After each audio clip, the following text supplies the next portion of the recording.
Hello and welcome to the Air and Space Live Chat. I'm Marty Kelsey, one of the hosts of STEM in 30, an Emmy-nominated TV show produced for students by the National Air and Space Museum. We produce a lot of great student-friendly videos, and best of all, they are all free, so we encourage you to go check that out. We've got a great show for you today, all about spies and intelligence, but we want this to be your program. Let us know what questions you have down in the comments section, and we will get to as many of them as we can. Also, let us know where you're watching from, because we'd love to give you a shout out. We'll be giving shout outs throughout the show.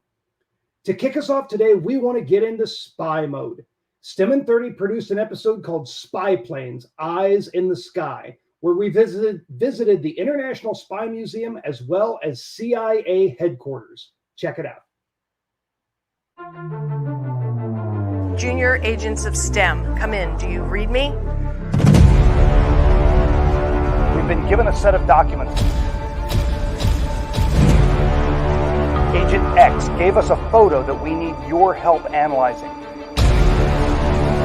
While Marty and I are in the field gathering information, we need your powers of observation to analyze what we collect. Having this box over here. Get here, quick!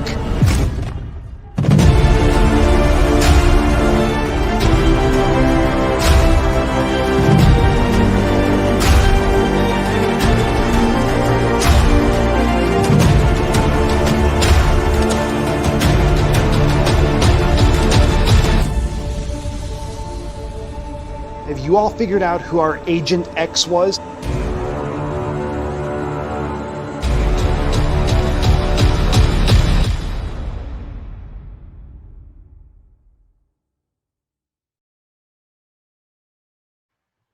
I've seen that one, and who Agent X is might surprise you. If you want to check out that episode, we've put the link into the comments section. Today, we are joined by Keith Mosbach, an intelligence expert. Keith, thanks for joining us. Well, thanks for having me. I'll tell you, after seeing that video, if I didn't have the opportunity to spend 30 years in this business, I'd certainly want to start now. Awesome. Now, it was funny, before the show started, we were talking to Keith about what his title was, and there have been so many different things that you've done in the intelligence community. Keith, let's get started by tell us about your background in the intelligence field. Yeah, I'm very fortunate. I started off as an Army officer coming out of college, and I was just in the infantry, but saw my colleagues in military intelligence, and it looked really interesting. So I moved over to do that, and had the opportunity to do a number of things, do analysis in those early days, and then moved into working with things having to do with space and with aircraft. And that really kind of changed the trajectory of my professional career. Once I had that experience, it kind of was something that I just kept doing for the rest of my time. I went to graduate school at the Defense Intelligence Agency and then worked in the Pentagon. So I've done intelligence planning and execution for the Army, and done it at an agency that's now called the National Geospatial Intelligence Agency, but really working on behalf of the entire intelligence community in my last position. So as you can see, Keith has a wealth of information and experience to share with us today. So my challenge for all of our viewers is to try to stump him. Let's get some questions coming in that are really, really tough. Keith, the one I want to start with is we hear about spies and we think movies. Can you help paint a picture for us of what intelligence gathering looks like? Is it dead drops and trench coats in the middle of the night, or is there a lot more to it than that? Yeah, certainly there's a lot more to it than that. And in fact, those of us who are in the community who go and enjoy those movies, just like you do, I watch James Bond and Jason Bourne with my kids, and they're phenomenal. But I'll tell you, those of us who are in the community would point out that so much of what we do is much more mundane than that. It takes years to develop intelligence on some targets, to understand activity, to understand how people are thinking and how they're acting and what their intent might be.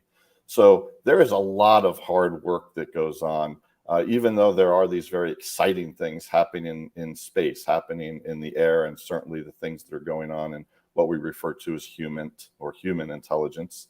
But there's the analytic part, the hard work, the development of technology over years, sometimes decades, to give us an advantage over our adversaries. That's the stuff that is less exciting in the movies because it takes a long time to get done. All right, well, we've got folks tuning in from all across the country. We've got Atlanta, Georgia, Chambersburg, Pennsylvania, Broxton, Georgia, Louisiana on the Bayou, Oklahoma, Asheville, North Carolina, South Bend, Indiana, and Central Virginia. Thank you all so much for joining us today, and let us know what questions you have. Put them down in the comments. We'll be getting to a lot more of them as we go.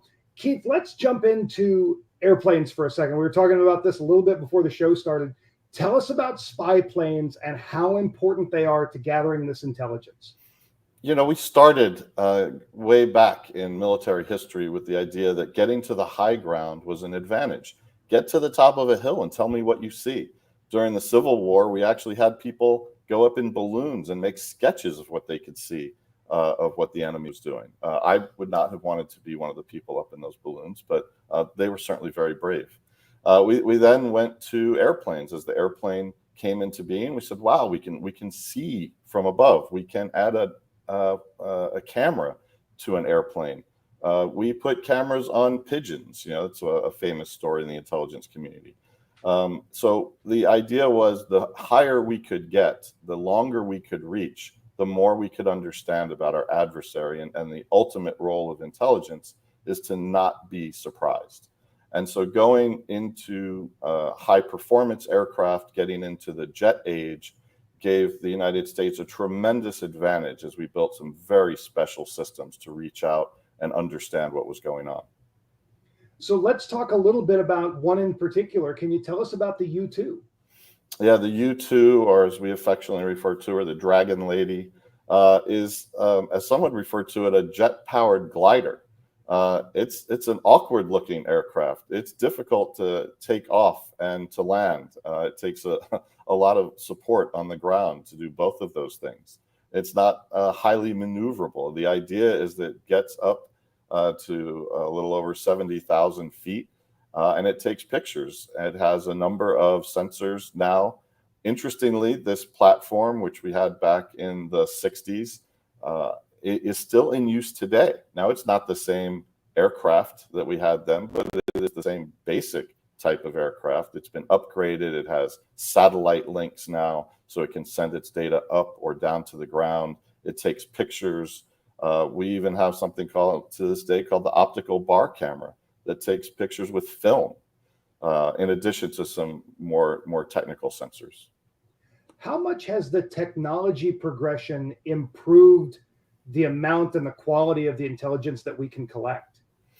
Yeah, it's such a broad question, right? Because it's not just about the aircraft and it's not just about the sensors on the aircraft, but it's about all the things that happened before and after.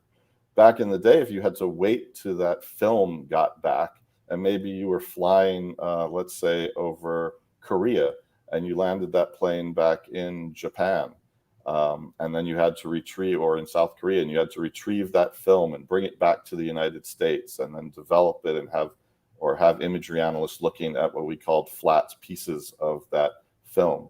That was a long, drawn-out process, and it was very manual.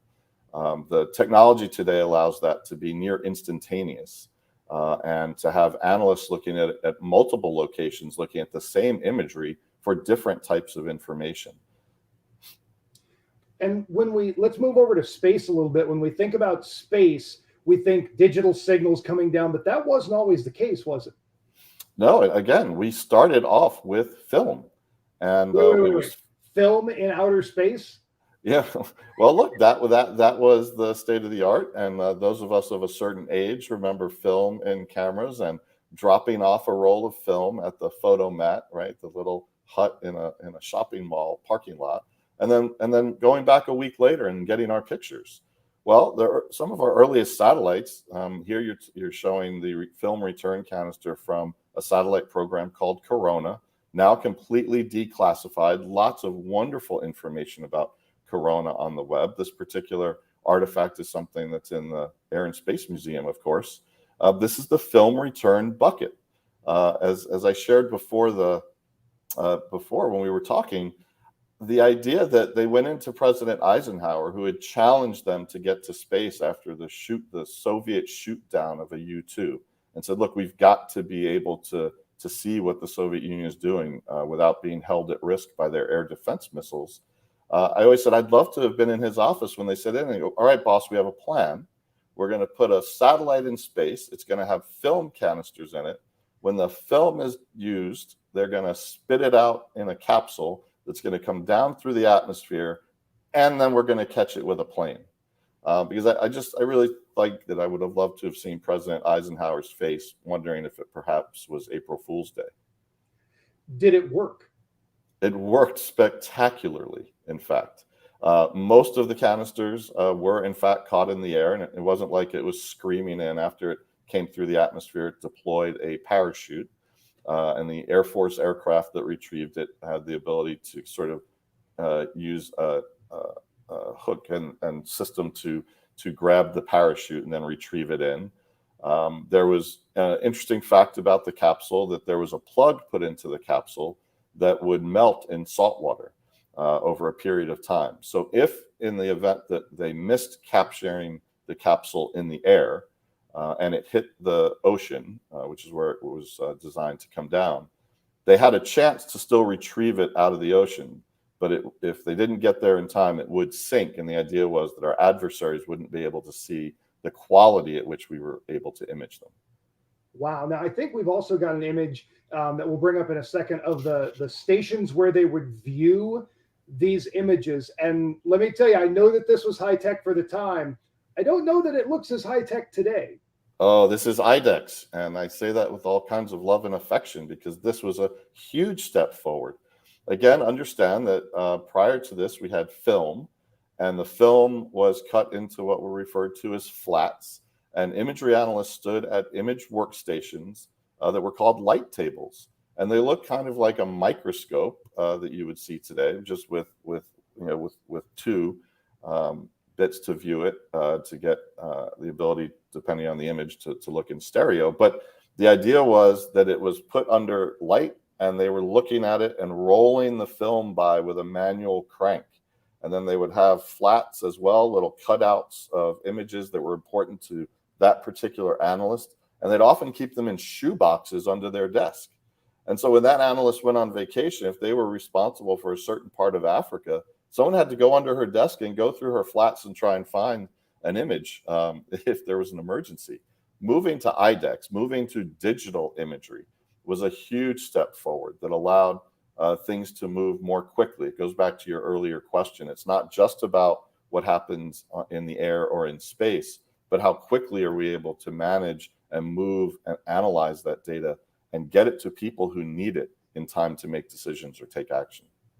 And both this and the Corona bucket that we saw earlier are on display at the Stephen F. Udvar-Hazy Center in Chantilly, Virginia. We encourage everybody to go visit there and check those out, because they're kind of in the back corner, but they're incredible artifacts because they help tell this history of intelligence gathering. We have folks tuning in not only from the United States, but around the world. And I apologize if I mess this name up. Waddensveen in the Netherlands. We have Edinburgh, Scotland, as well as Colorado Springs, Olympic National Forest in Washington State, and the Philippines tuning in. Thank you all so much. Let us know what questions you have down in the comments. We've still got time to get to as many of those as we can. Keith, is there one type of intelligence that's better than the other or more useful? See, this is a question where you're trying to get me in trouble. I obviously have a certain love for this area of intelligence we refer to as geospatial intelligence, which is imagery from satellites and airplanes and data about maps and the bottom of the ocean to the tops of mountains and into space, and analyzing all that and displaying all that. That's this thing we call geospatial intelligence, and that's my area of expertise, although I did multi-int intelligence in the Army. And I think that's our intelligence system. Anyone's intelligence system is at its best when everything is working together. I sometimes say if you had the good fortune to visit Hawaii, you wouldn't maybe go there and put oven mitts on and put headphones on and put a blindfold on and only experience Hawaii perhaps through the smell, through one sense, right? The beauty and glory of Hawaii or Olympia national forest is when you can experience it with all your senses, all put together inside this wonderful integrating platform in our brain. And that is when an intelligence system is at its best, when each discrete part of intelligence is doing its own thing, and then the integration of all that that gives a full picture that really allows us to understand and inform decision makers. Now, you just mentioned some remote sensing, and we've done some work with NOAA to talk about remote sensing in conjunction with weather. But tell us about remote sensing for intelligence gathering. So remote sensing for intelligence gathering, again, goes back to aircraft and really taking pictures from early biplanes and so forth, and the pigeon cam. But now we do it primarily from space and also aircraft, and we use a number of different sensor technologies to do that. We do something called electro-optical imaging. In fact, the camera that is in your phone or in your parent's phone, that technology came directly from the advancement from film into digital imaging that we did with our spy satellites. So it's very, very similar technology. We're just doing it about 300 miles above the Earth, at about 13,000 miles an hour. So we also do something called synthetic aperture radar. We send radar energy down and receive it back on the satellite, and it paints a picture of what it sees on the ground. We use a very similar technique with light called LiDAR, light detection and ranging, where we're sending light down, photons that are coming back and being sensed and painting a picture of what it sees on the ground. There are infrared satellites in the commercial world that are sensing heat signatures on the ground that we might be able to understand, for instance, when a factory is operating or not, or a nuclear facility is operating or not. So what we are able to do remotely continues to advance as technology gets smaller, and we're able to put more of those things on aircraft and on orbit. That's amazing. One of my favorite things about going to the Spy Museum is seeing the different artifacts and how small they are. And then you read the label and it says, this was used in 1973, and it just boggles my mind. So, and maybe you can't talk about all of this, but what's next? How small can these things get? Yeah, so I work with a number of companies that are leading edge, early stage startups. So much of this has now transitioned into the commercial world, where they're commercially viable technologies. Most sectors of the economy are eager for remotely sensed information from a competitive perspective to understand things and to use that to better serve consumers or to better serve their other people, business to business customers. And so as that is driven outside of the defense and intelligence community, we're seeing tremendous advances. I'm sitting here in Los Angeles today because I was down in Irvine, California, working with a company. It's a Finnish company that has a U.S. subsidiary that has launched 25 synthetic aperture radar satellites. The main part of the satellite is about the size of a dorm refrigerator. So it's just absolutely remarkable what's happening now in the commercial world with many of these technologies. That's cool. Well, we've got the Challenger Learning Center of Tallahassee tuning in, and we've got a question from online. Is your job ever like Mission Impossible? Bryce wants to know that. So, I get that question a lot. I had the good fortune, my last 3 years in the government, I had the privilege to lead an organization of about 500 people around the world, and we were responsible for determining where our imaging spy satellites pointed every day, as well as a number of our missile warning satellites. And that was the coolest job I'll ever have. I'm convinced that we build our operations centers after we see the movies. So lots of stainless steel and big screens and lots of things going on. But really, a lot of the stuff, as I said earlier in the chat, is quite mundane. And there's no joystick to fly the satellite. It's done with computer commands on a keyboard. And the computer is actually much more efficient at flying the satellites most of the time than a human trying to do it. So there is a tendency to have a very Mission Impossible type look to what we do. But again, some of it is really just would seem more like 9 to 5 drudgery, I think, to some people. Cool. You mentioned this earlier. Can you tell us a little bit about the Cuban Missile Crisis and give us the background? What was it, and what role did intelligence play in that?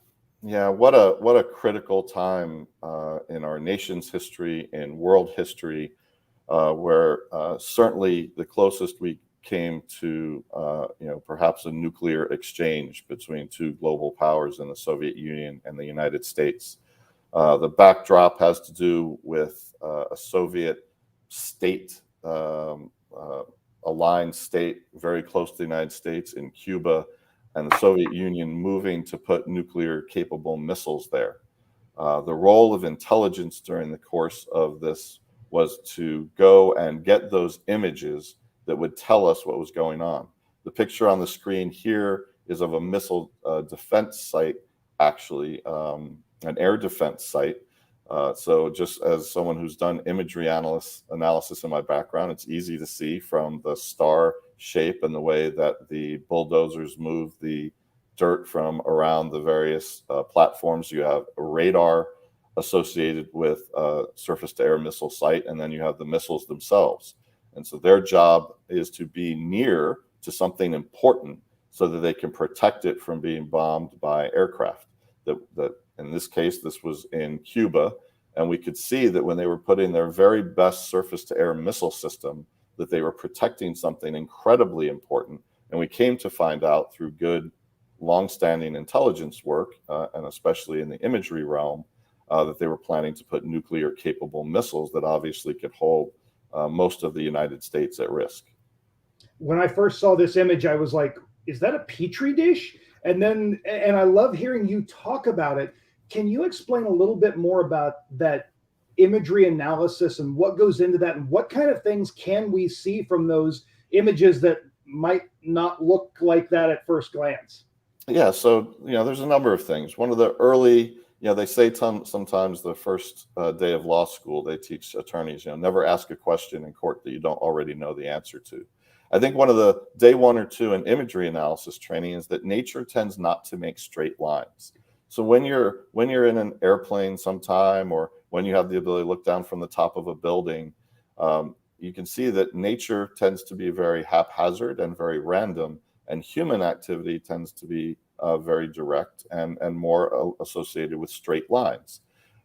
Again, humans are also animals and like to get into patterns. Militaries are particularly in love with doing things repeatedly, repetitively.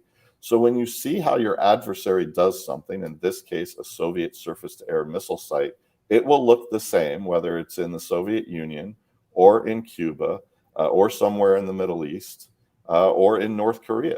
Anywhere where they have sold equipment and brought their doctrine, their way of doing things, will always tend to look the same. And so we see what we call signature activity and signature pieces of equipment. And then that is one of the things that allows us to take a very quick glance at something like this and know immediately what it is. That's amazing. Well, we've got a question from online. Somebody wants to know, does Q's workshop from 007 actually exist somewhere? Boy, it certainly does in a way. The Central Intelligence Agency, British intelligence, other intelligence organizations around the world all have organizations that might be called advanced science and technology, or research and development and science and technology. Those are the types of words that would be associated with it. And that's the place where we get our advantage. That's the place where we seek. The ultimate idea of intelligence gathering, of course, is to do things in ways that our adversaries can't understand and can't anticipate. So that's our marginal advantage. And so every day, day in and day out, there are people doing research to figure out how to do things better. And this work is by its very nature highly secretive. The last thing I'd add here is that we've all heard of Silicon Valley and all the great technology that comes out of industry. The Central Intelligence Agency many years ago set up a venture capital fund public-private partnership so that they could take advantage of these remarkable technical advances happening in the commercial world. That firm is called InQtel.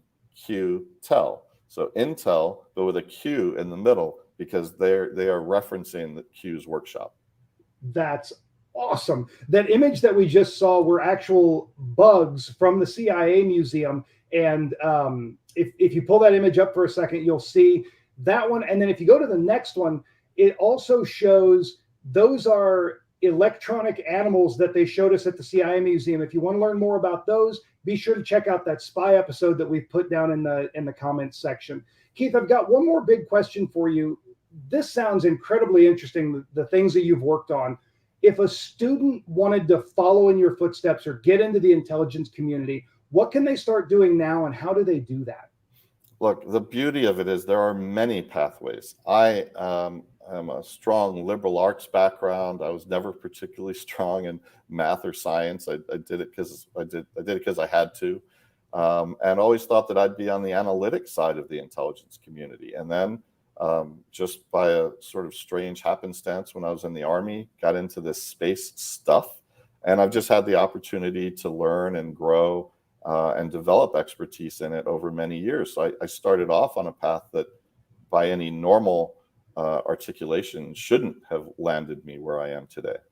But to be sure, being involved in science and technology, being involved in math and science, looking for engineering opportunities as you go on to college and university, even junior college type situations, getting those strong technical underpinning is certainly very valuable. Something that I advise young people looking to get into this field is to look for something to combine the qualitative and the quantitative.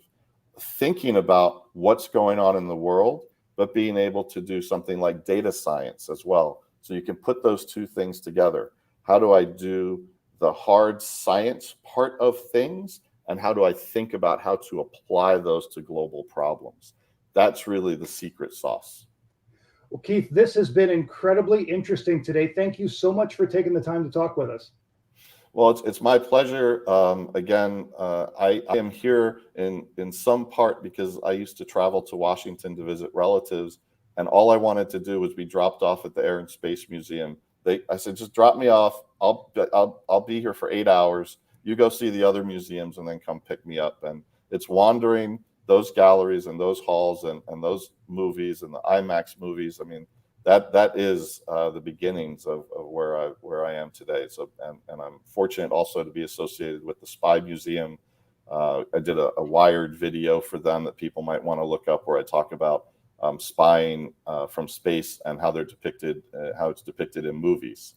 So thank you so much for the opportunity. No problem. Thank you again. Now, before we leave you today, we want to share a couple of things with you. We're getting ready to launch our next season of STEM in 30 in September.